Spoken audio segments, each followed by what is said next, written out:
Hey everybody, welcome to Top Deck Productions. We're live with Friday Night Magic here, playing some Modern at GameSwap and Mason on Twitch TV, brought to you by Top Deck Productions.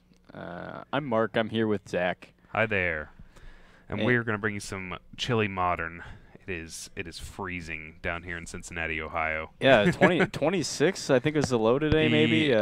I lost a toe on the way in. Yeah, So, it's brutal out there. yeah. Absolutely. And what we have, Are some spicy decks to heat it up. yes. I see Goblins on the left. And Robert Meadows playing a Temur mid-range deck featuring Snapcaster Mage, Cryptic Command, and Huntmaster of the Fells. Yeah, so Huntmaster of the Fells seems great here. Yeah. That's one of the cards that I play a couple Huntmasters in a Naya pile, similar to this Temur pile, but a lot of aggro decks, especially creature aggro decks, just can't beat that Huntmaster. Yeah. My thinking, I know Robert does have some one-drops in the green guy that comes into play with a 1/1 counter. He has a 1/2 Death Touch. Oh, Narnum Renegade? Yeah, Narnum Renegade. He is playing that deck. Okay. And I think he is playing Lightning Bolt as well. Okay. I still think if Luke has like a really aggressive draw, like a multiple one-drops, Yeah, as sure. is usually the case with this type of deck, it might get around. Yeah, I don't know a ton about Robert's list. Actually, I know very little except for what you told me earlier. But if he has something like, some key tempo cards that he could have, like Spell Snare, that kind of stuff can get under an aggro deck like this. Yeah. But you probably only want that on the play. Yeah, if like I said, if Luke has like a super aggressive draw with like say Goblin Guide or Well, I assume he's got Pile Driver, right? That seems kind of brutal here. he has Pile Driver, and I'm trying to think of the card that whenever a red creature comes into play, it gets +1/+0 until the end of turn. Foundry Street Denizen. Yeah, Foundry Street Yeah, Denizen. that seems good too. Because Yeah. it gets Intimidate, right? Yeah, and it looks like he's playing like a Ramanop Runes too. Okay. Loyalist. Why not? I'm sure he used to play 19, mountains, and now he's playing 15 mountains. Yeah. And 4 that's it. Why not? Yeah. Why not? And he's playing. I see a hand with double Goblin Grenade, Goblin Guide. Goblin Grenade is brutal. For those of you Oh. who don't know, that is 1 mana, 5 damage. Sort of like a Shrapnel Blast. Pretty good card. Yep. And then I see a not playing his turn 1 Goblin Guide. Interesting. He also has Mog Fanatic as well. Mog Fanatic, Legion Loyalist, Goblin Guide. And he also, like I said, he has Mog War Marshal in his hand, which is obviously very good with Goblin Grenade. So we didn't play the turn 1 Goblin Guide. Not sure if that's just an oversight or maybe we're playing around. I don't know. I got nothing. Lightning Bolt, maybe a removal spell. Maybe he wants to deploy 2 threats in 1 turn, so he knows one of them sticks. Sure. Yeah. If he is on if he has like Burning Tree Emissaries in here, which I don't think he would, but if he's on like a Bushwhacker kind of plan, Yeah, I've seen sometimes it makes sense versions. to hold a guide. Yeah. But I've seen versions of this deck with or I played against them with like Reckless Bushwhacker as well as Goblin Bushwhacker. So they could play like the equivalent of 8 rack or 8 whack, excuse me. sure. Yeah. The benefit you get out of there of doing something like holding a Goblin Guide is you generate an additional damage later. Yeah. But I don't think that's. I think Luke's maybe a new player is what we're hearing. So Yeah. um, He's gonna learn the intricacies of Modern then. yeah, Robert's playing a highly interactive deck. So Yeah. So he's going. See, he plays the Goblin Guide the second turn into a he could have played into a Mana Leak or a Remand. instead he played into the Ambush Viper. Yeah. And if he had deployed his Mog Fanatic prior to, he would have been able to kill the Ambush Viper Sure, and yeah. then get in for 2. Still refusing to play his Mog Fanatic. So interestingly, this has happened in maybe the past year. I've probably seen like 2 or 3 brand new players playing Goblins, and I think the other day I found the cause of this. So obviously it's a cheap deck, but I think there's a guy online that sells like these $100 like get into Magic Goblin packs. Oh, And, really? Yeah, like a special promotional item that has seen some success, and I think this might be the 3rd time I've seen someone who I believe to be a brand new player playing what is probably the same 75 Goblins list. Really? Yeah. That would make sense if it's like a cheaper modern deck. Um, it it does have play to it. Yeah, it definitely does, and it's it's probably got more play to it than Burn. I would get. Well, tough to say. Burn has to play around more hate than Goblins would. Sure. But with Goblins, there's like intricacies with like your, let's say if you have Goblin War or Pile Driver, you have Goblin Pile Driver, Legion Loyalist, things of that nature that allow combat damage to be something that you have to focus on a little bit more, and having to think about your attack steps a little bit more. I would generally say that I mean you're right. It's always going to be tougher to navigate combat than it is to cast a main phase Lava Spike. Yeah, absolutely. But you're also especially in for Burn, I think sideboarding is probably tougher. You got cards like Deflecting Palm and some nutty stuff like that. Mm-hmm. Yeah. So we'll see some clues.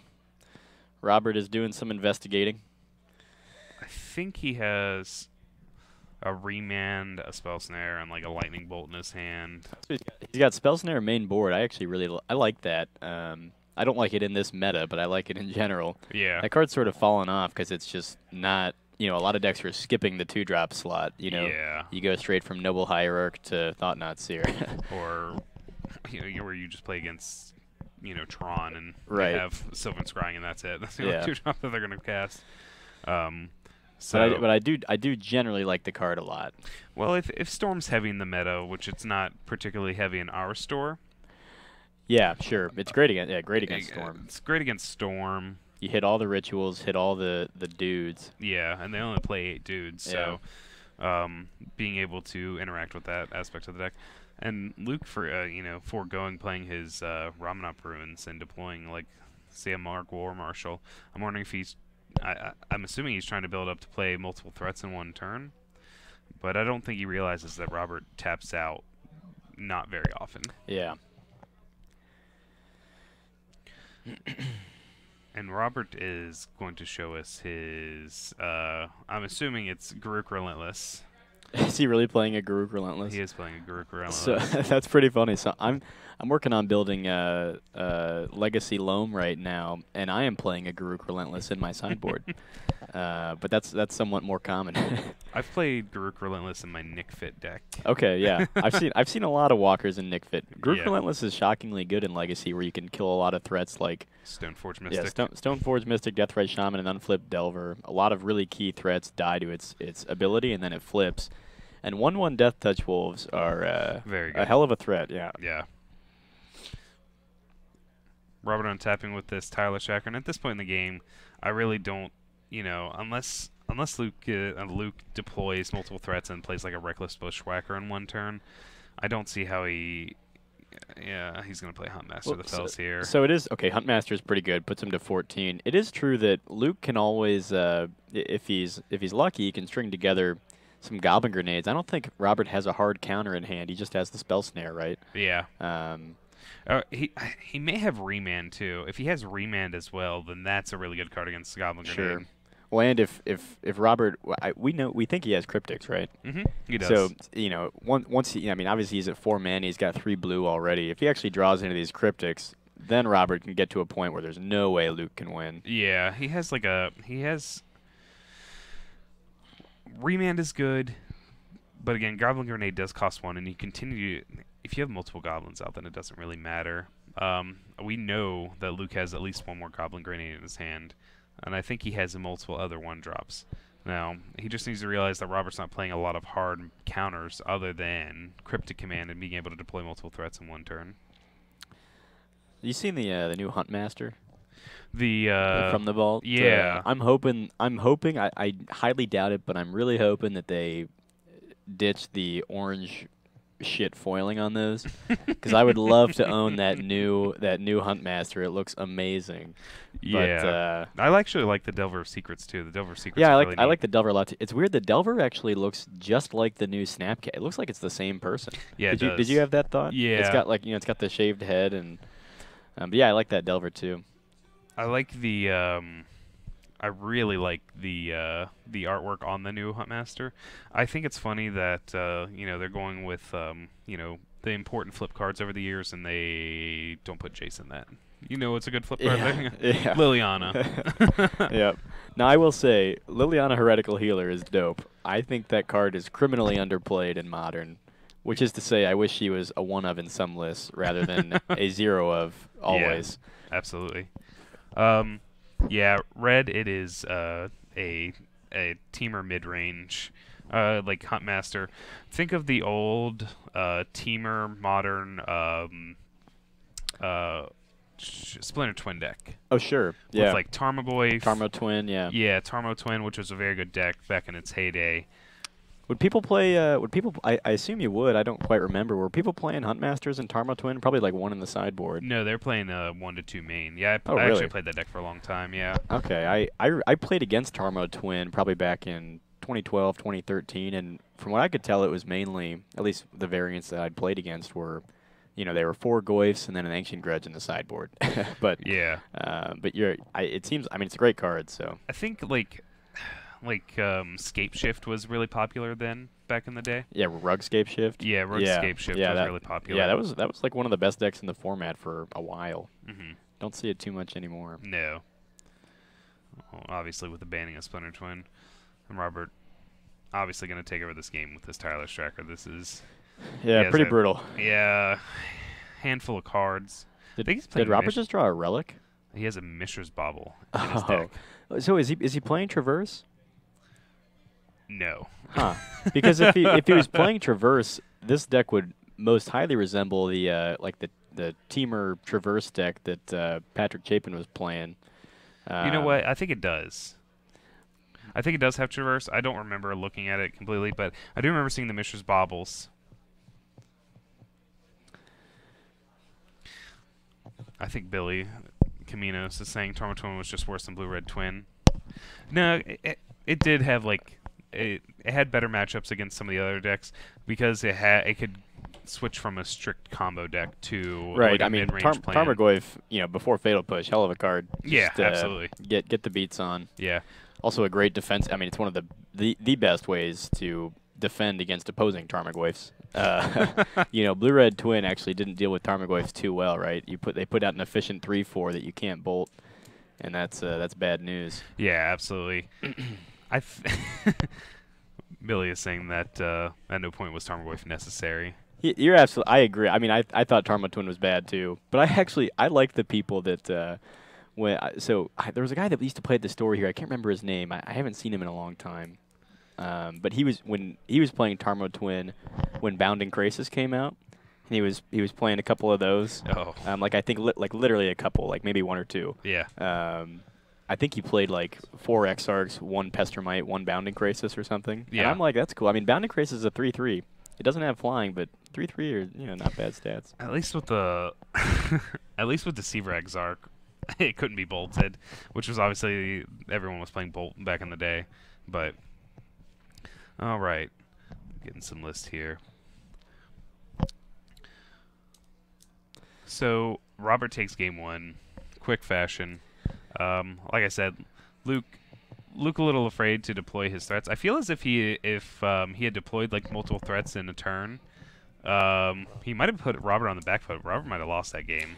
Yeah, if he'd played the Goblin Guide turn 1, you'd have had 2 free damage there. Yeah. If you'd have done what you said and played around the Ambush Viper by playing the Mog Fanatic, you'd probably have 2 more damage there. Yeah. Well, I think he had the Mog Fanatic and he had the Legion Loyalist. If he had played like Legion or like Mog Fanatic into Goblin Guide Legion Loyalist, Robert wouldn't have been able to ambush Viper. Right. Legion Loyalist, obviously giving your creatures first strike. Yep, battalion, yeah. Yeah. Yeah, this is sort of a trial by fire for Luke here playing. This must be I'm not sure how much he plays Magic. Like we talked about, this might be a very early experience for him in his Magic career, and he's on camera here playing against Temur Pile. Yeah, and having to learn the interactions of like Huntmaster and Snapcaster Mage. Tireless Tracker. Tireless Tracker, yeah. Anyway, I wanted to say earlier, this one thing I also think this Temur Pile deck is sort of like. It seems to play a little bit like a Rogue Eternal Command, Yeah. Yeah. Do you know if he has Eternal Witness? He doesn't have Eternal Witness. I think he's like I said, he's more of a mid-range. Like he has instead of playing like two Vendilion clicks, he's playing like one Tireless Tracker. Still obviously has Goif, has stuff like Bolt, Snapcaster, Cryptic Command. Sure. If I were gonna play a mid-range blue-green deck, I can't think of a reason not even even if it's not gonna be like all-in Eternal Command, like you get a lot just by if you're playing 2 Cryptics and 2 Ewits, the cards are never bad. Yeah. And sometimes you have this sort of soft lock combo potential. Yeah. Well, seems sort of like why not, but like by that he means like Cryptic Command bouncing your Eternal Witness, or then play it, return the Cryptic Command. Yeah, being so you able can to that. you counterbounce the Witness, get it back, or tap bounce, or whatever you want to do, and yeah.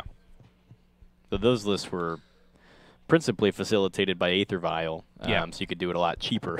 you could vial in the Ewit, get back the Cryptic, and it was a lot less mana intensive. A deck made famous by Yu Yu Watanabe at Worlds in 2011 or 2012. Yeah, I think it was 2012 because he.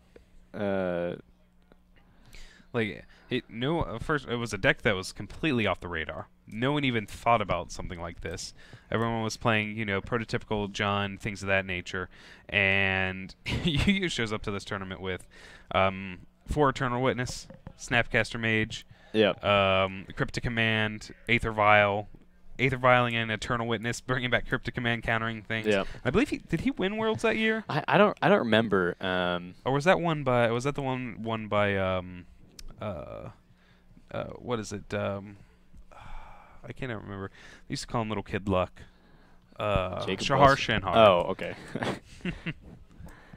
When you said Little Kid Luck, I think of 18-year-old Jacob Wilson playing Little Kid Abzan. Oh. Do you remember that? Yeah. They called Shahar Shenhar that because he was lucky and he was young, so they attributed that to him.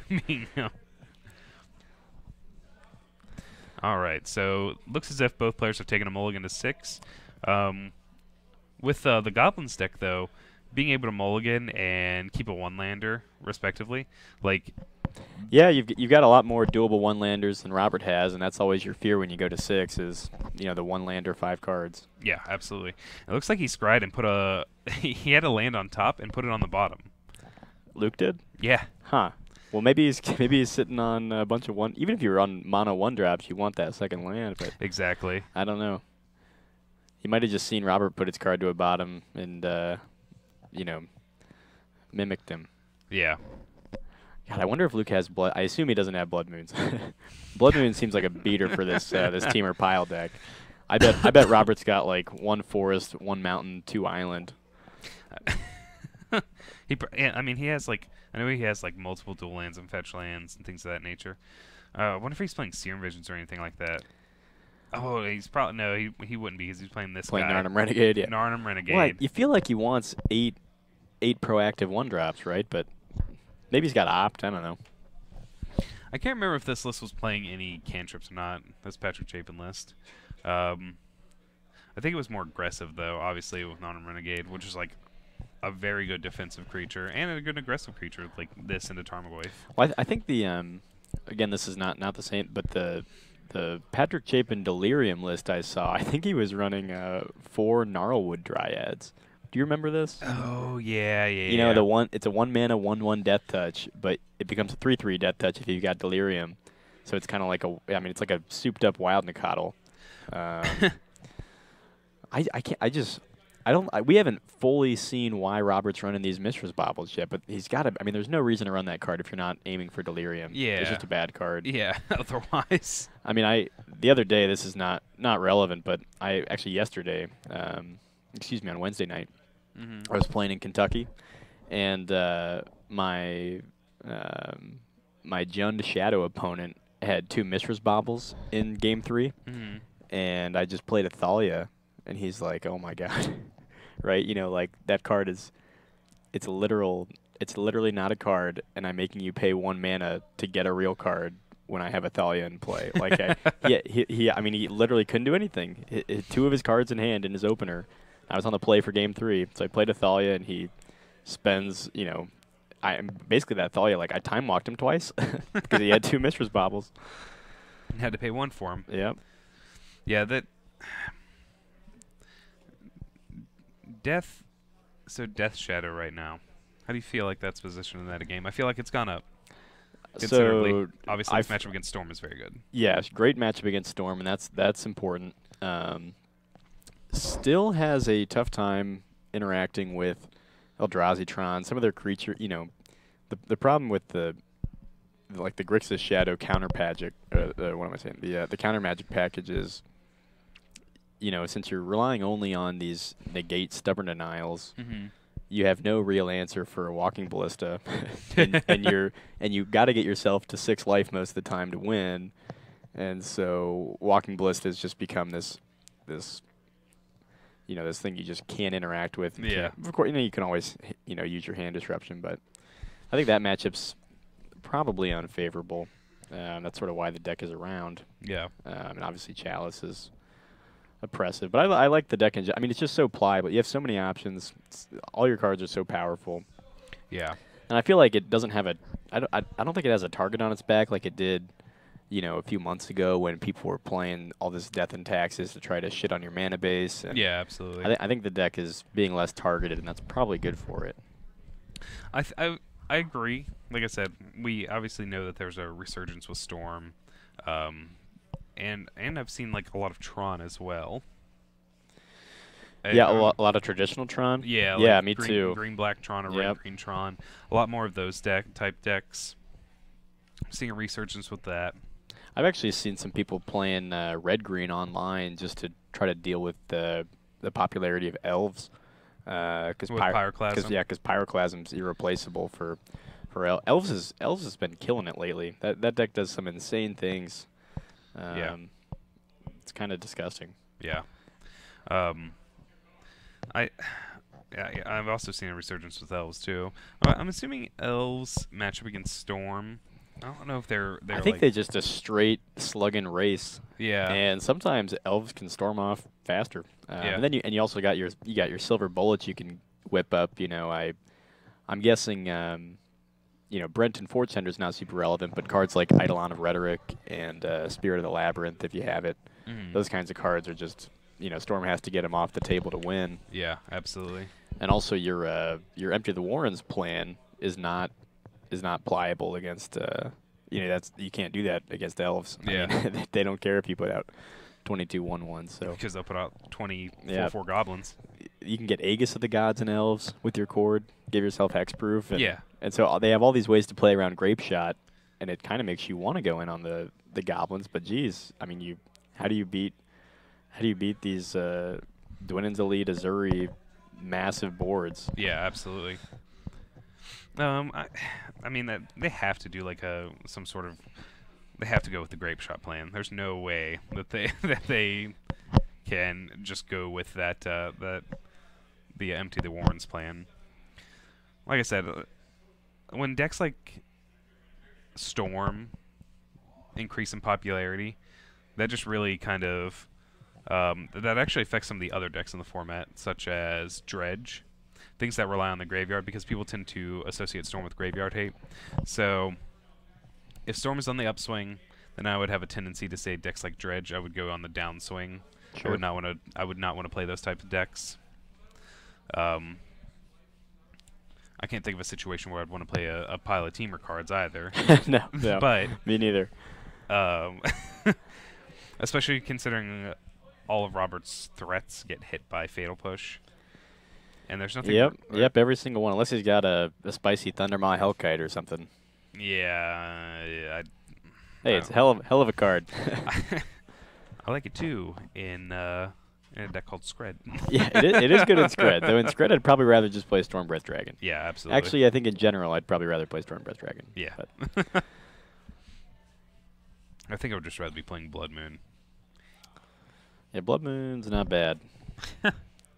Is this Goyf really still a 2/3? Yeah, there's only creatures and lands. Robert's in the got nothing. He's got just lands in his yard. How do you feel about Ponza?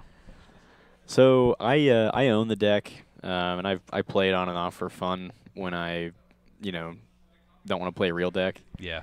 The deck actually does a surprising amount of winning, which is impressive given that it's not played in such high numbers as other decks. In fact, it's remarkable when you see it top 8 at Grand Prix or something. Yeah. Because there's probably, there were 100 people playing Grixis Death Shadow, and there were only 8 people playing Ponza. Yeah. But anyway, the deck just can't win without mana ramp. If you don't have your turn 1 play, your Utopia's Brawl, your Arborel for your birds. Yeah. You just can't win. Yeah. And then Blood Moon does not do all that much work against traditional Tron decks or Eldrazi Tron decks, not nearly as much as you'd think. It doesn't game 1, but post board they O-stone it, they play Thragtusks, and you have to find a threat. You don't have that many threats. A lot of your cards are just 1/1s. You got all these elves and Utopia Sprawls, and you're like, all right, I need to draw an Inferno Titan. Where are they? Yeah. So the deck is really pretty linear. It's super linear, and it's really swingy. I mean, some games you'll be like, or even some whole matches you'll be like, wow, this deck just shits on Jund. How could I ever lose to Jund? And then you play another match, and you're like, oh my god, how could I ever beat Jund? The deck is just super swingy. Yeah.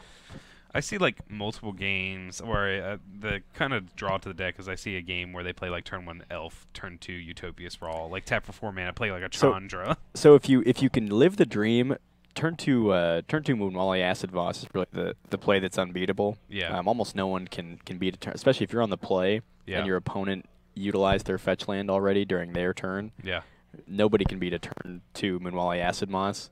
And then ramp that into a Titan. Yeah, right. Because I mean, and that's actually the card that helps you beat Tron more than Blood Moon in games 2 and 3. Because Moonwally Acid Moss, unlike Stone Rain, which is really just a 1-for-1 trade that you're paying 3 mana for. Yeah. Acid Moss puts you ahead of card for just for 4 mana. So absolutely. Yeah, I think the deck is good. I mean, certainly it punishes some of the mana bases out there right now. Mm-hmm. And it punishes things like Tron and stuff like that are attempting to. Yeah, you definitely have a winning matchup against Tron and Eldrazi Tron, but it's not even as slanted as you would hope, given that you're playing a dedicated land destruction deck. Literally just focused on killing lands. All right, well, that was the end of the match. Yeah, that one was. We'll try to get maybe a more traditional matchup here, and we didn't know Luke was maybe so new to Modern. Yeah, absolutely. But still always fun to watch. I was excited to watch that Temur pile. Yeah, we'll see if we can get you a second match for the remainder of the round here. We are located in Mason, Ohio, which is a subsection of Cincinnati, Ohio. Birthplace of just nothing. Yeah, cornfields. Birthplace of cornfields. Yep. Well, we got a Procter and Gamble office out here, right? Yeah, we do. I'm from Cincinnati, but I think there's like a P&G enclave out here. It's actually over in Mason, so yeah, it's close to us. Okay, yeah. Yeah, well, this is all we do. We actually just play Magic in Ohio. It's actually the hubbub of Magic. That's right. Yeah, we'll try to get a second match for you guys. We'll be right back. Yeah, see absolutely. if we can. And let us know in chat if there's anything specific you want to see. Yeah, absolutely. We got all kinds of fun stuff. Literally anything. This Joseph Calendar's playing Goryo's. Do we think that means Goryo's Vengeance? Yeah. Do we think that means Borborygmos, or is he playing Obzadad? Or I think he's probably playing the Grizzle Shoal deck. I kind of like to watch some Grizzle. Anyway, we'll be right back, folks. We'll be right back.